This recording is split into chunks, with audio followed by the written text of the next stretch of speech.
Avant d'acheter une 39, pense bien à vérifier ces deux points. Première partie, la carrosserie. Vérifie que la rouille n'est pas trop présente au niveau du coffre, du bas des portières, de la trappe à essence et enfin au niveau des passages de roues. Vérifie également les infiltrations d'eau, ça c'est réparable donc c'est un peu moins chiant. Faut regarder si les tapis des sièges arrière sont trempés et tu peux aussi verser de l'eau sur le toit et voir si ça coule ensuite à travers la portière. Et enfin il y a des infiltrations d'eau généralement dans les feux avant, donc pareil c'est un peu chiant, ça coûte cher à réparer. Tu peux également vérifier le numéro VIN, donc le numéro de série de la voiture, au niveau de la porte conducteur ou au niveau du pare-brise côté conducteur. Ensuite tu vas sur le site beamer.work et là tu vas pouvoir rentrer le numéro de série, vérifier les options, vérifier la couleur d'origine si c'est bien la même. Et tu peux également regarder sur la tourelle de suspension, sous le capot moteur, le code couleur d'origine de la voiture. Deuxième partie, le moteur. Vérifie en premier lieu le circuit de refroidissement. Généralement, tu auras marqué sur les durites d'eau les dates de fabrication. Donc ça pourra t'aider si jamais t'as pas suivi d'entretien. Il faut savoir que les vases d'expansion sur ces modèles sont un peu fragiles, ils sont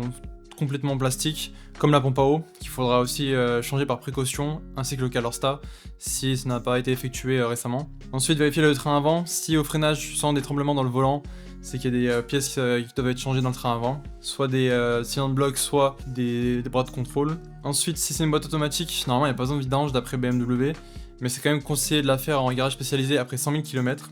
Et enfin, on va parler des fuites, donc si tu as des fuites d'huile, si c'est un moteur essence, c'est sûrement le joint de couvre-culasse, ou alors le Vanos, et tu peux aussi avoir des fuites au niveau du bocal de direction assistée. Pareil, c'est un peu chiant, mais c'est pas grand chose à faire. Et le dernier point, c'est au niveau du réservoir. Sur la mienne, je pouvais pas mettre plus de 45 litres d'essence sur les 70, parce que sinon, en gros, ça fuyait au niveau de la roue arrière droite.